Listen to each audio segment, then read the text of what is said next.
Bienvenidos y bienvenidas a su programa Monseñor Romero y la misión del Evangelio. Un programa que lleva dos objetivos: conocer a Monseñor Romero y estudiar la Sagrada Escritura con un juicio crítico desde la teología de la liberación. Cada día tendremos un encuentro con Monseñor Romero y con el Dios de Jesús.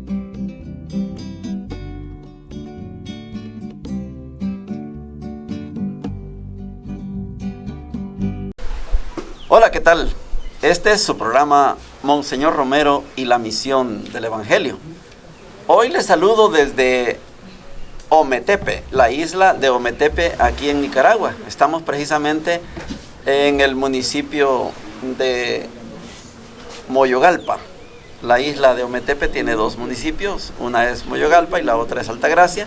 Estamos en las faldas del volcán Concepción, haciendo un programa en este tour que estamos haciendo por Nicaragua. En la primera parte vamos a tener a Monseñor Romero precisamente en un tema, creo yo, dentro de lo que estamos estudiando como la Santísima Trinidad, un tema delicado porque es un desarrollo de defensa del Cristo, así, de Jesús, dentro de la Santísima Trinidad, pero el Cristo como Dios y Señor. Esta figura de Cristo como Dios y Señor no es manejada a nivel de otras religiones, incluida la judía, incluida la musulmana. A nadie se le va a ocurrir aceptar de esas religiones que Jesús es Señor y que es Dios. Esto solo lo hacemos en la vida cristiana. Les decía que estamos en esta jornada de entender a el Dios de Monseñor Romero. Y el Dios de Monseñor Romero precisamente es el Dios de Jesús. Pero el Dios de Jesús hay que ponerle sus propias características. Vamos a escuchar de Monseñor cómo concibe él, cómo entiende a Jesús desde esa visión de Jesús como Señor y como Dios. Oigamos a Monseñor. Ojalá mi pobre palabra lograra descubrir esta belleza y que cada bautizado sintiera en esta mañana de Pascua qué grande es su vida, qué hermosa es la iglesia, qué rica es la comunidad, aunque sea de pobres campesinos, cuando sienten el soplo del resucitado. Cristo vive. Hay que ver la insistencia del Evangelio de quienes fueron testigos presenciales, como Tomás, que lo tocó, que comió con él. Cristo insiste en sus apariciones: tocadme, ved, soy yo. Tienen que comer y le dan un pedazo de pez y come, para que vean que los espíritus no comen y yo soy ser de carne y hueso. Soy el mismo Cristo histórico que, pasando por la Pascua de la muerte y de la resurrección, vivo encarnado en la tierra. Ahora ya no encarnado solamente como hijo de María, circunscrito a un Nazaret, ahora como hijo de la resurrección, hijo de Dios.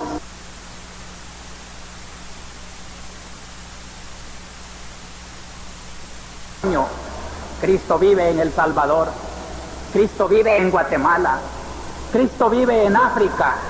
El Cristo histórico, Dios hecho hombre, vive en todos los años de la historia y en todos los pueblos de la geografía. Esta es la característica de este Cristo vivo y presente.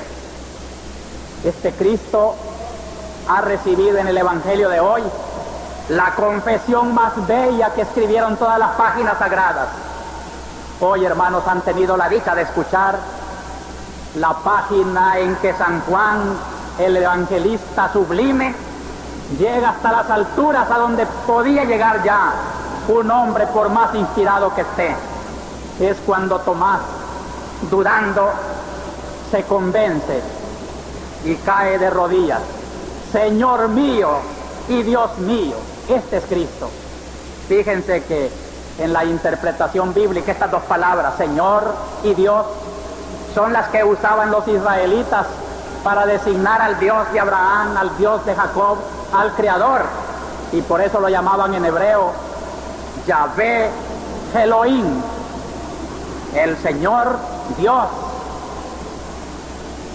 Pues ese Dios creador, ese Dios de la alianza del Viejo Testamento, ese Dios que acompaña la historia de su pueblo, ese Dios que no deja perecer a quien en Él confía, así lo llama Tomás a Cristo, Señor y Dios. Es interesante recordar que en el tiempo en que San Juan escribía estas palabras, era el tiempo del Imperio Romano, y que los emperadores romanos se llamaban dioses. Y hay del ciudadano que llamara dioses a otra cosa que no fuera el emperador. Ante este reto, los cristianos llamaban a Cristo Señor y Dios. No tenemos otro Dios en la tierra. Es el que ha venido trayendo una misión de redención. Qué hermoso el saludo de Cristo resucitado. 3 veces aparece en el Evangelio de hoy. La paz sea con vosotros. Ese es su regalo, la paz. Y por eso un pueblo donde se acribilla la paz, es triste decirlo, no es un pueblo cristiano.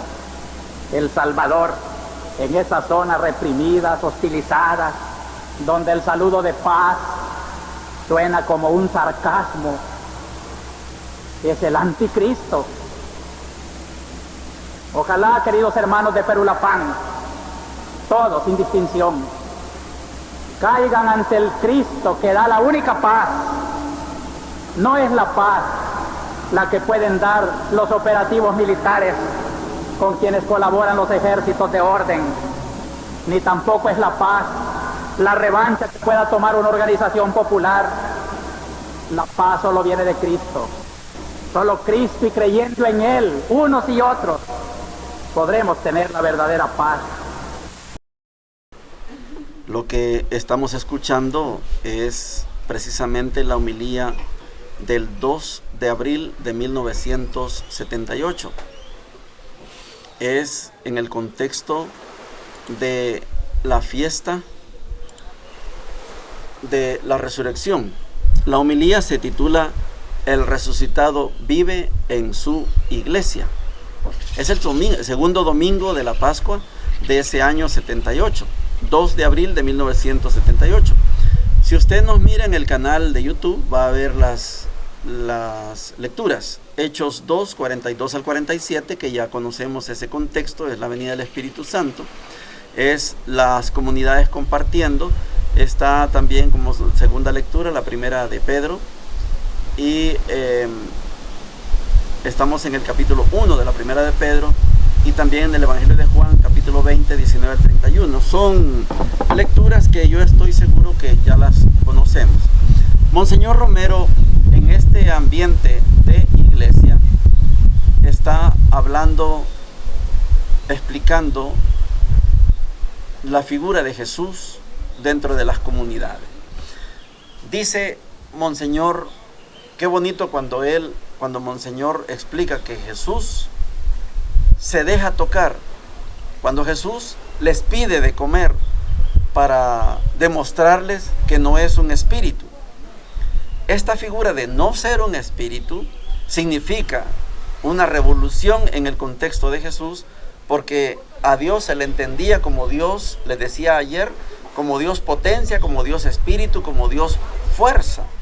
Pero jamás va usted a pensar que este Dios, Jesús resucitado, fuera un hombre de carne y hueso que se deja tocar, que puede tocar y que le pide de comer y puede comer. Esto es una revolución que para usted y para mí es una situación normal, pero en el contexto de la vida de Jesús, esto es una revolución. Cuando usted va al momento en el que está hablando Jesús, el Dios es el emperador romano. Si usted llama Dios a otro que no sea el emperador, era reo de muerte. Pero las comunidades cristianas no están pensando en decirle al emperador Dios y a Jesús llamarle hombre. Esto era una de las herejías de la época.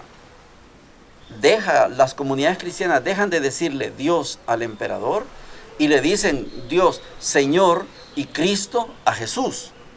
Por eso el imperio está desplazado y ese imperio tiene que acudir en represión, vamos a decirlo de esta manera, en asesinato, en crimen, en martirio, contra estos que ya no le decían Dios al emperador, sino que le dicen Dios a Jesús. Este es el contexto. Esto es lo que está explicando Monseñor. Pero hay algo más importante que esto. Es el hecho de que ese Cristo, ese Dios, ese hombre, ese resucitado, está con las comunidades. Y esas comunidades se benefician de la gran resurrección de Jesús. Por eso cuando Monseñor Romero explica que Jesús se queda con la comunidad, entonces precisamente dice Monseñor que Él nos regala la paz. Y si nos regala la paz, ese hombre, ese Dios, ese Cristo, entonces esta paz que regala Cristo sustituye las otras paz. Y aquí necesito explicar la figura de la Pax con X, Pax Romana. La costumbre de los imperios es invadir pueblos e imponerles tributos, imponerles impuestos. Yo te invado y te permito que vivas en paz, pero me pagas los tributos. Si no me pagas los tributos, yo te destruyo. Eso es la Pax Romana, esta es la paz romana. Cuando Monseñor Romero distingue la paz de los imperios, la paz romana, con la paz que da Él, dice, esta es la verdadera paz. Y esta es la característica de Jesucristo vivo y presente. Estamos hablando de un Cristo que regala la paz, pero que es una paz distinta a la paz de las represiones.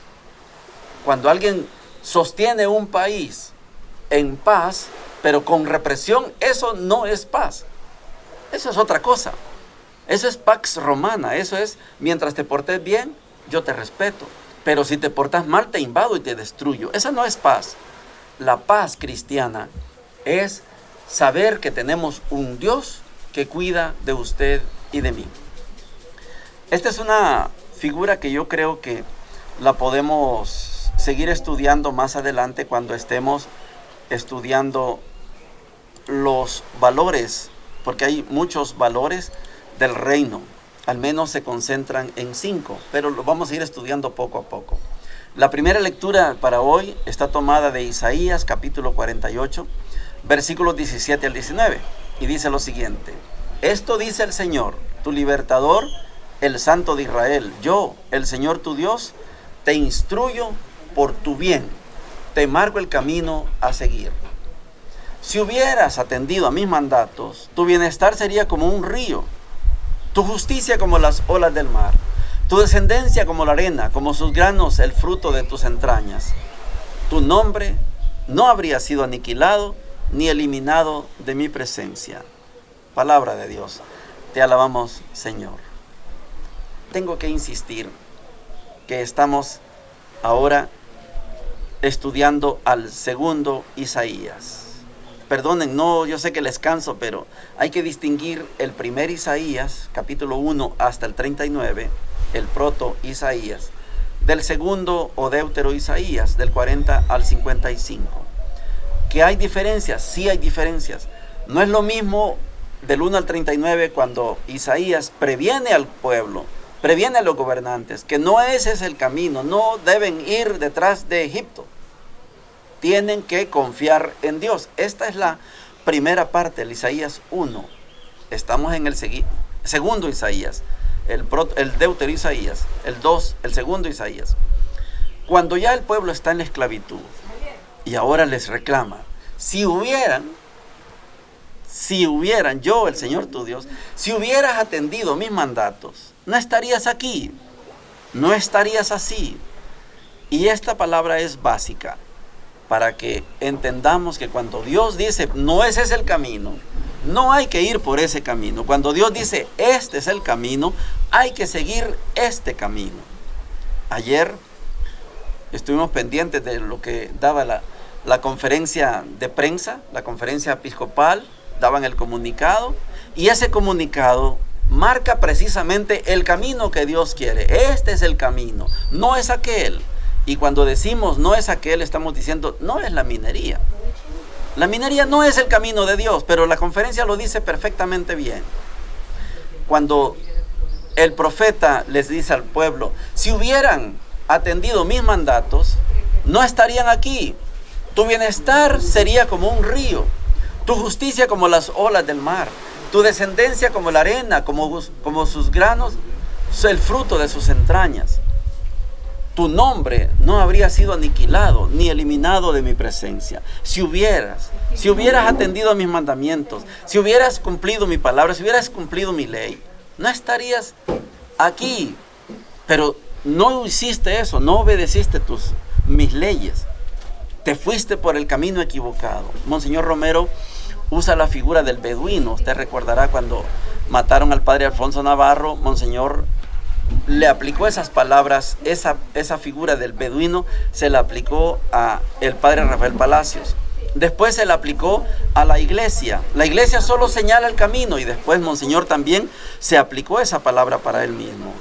Se aplicó, yo solo les señalo el camino. Si hubieran hecho esto, si hubieran seguido los mandatos, si hubieran seguido ese camino, no les hubiera pasado esto. Pero hoy ustedes siguieron el camino equivocado y hoy están pagando las consecuencias. Hoy están viviendo la esclavitud en Babilonia porque no siguieron el camino.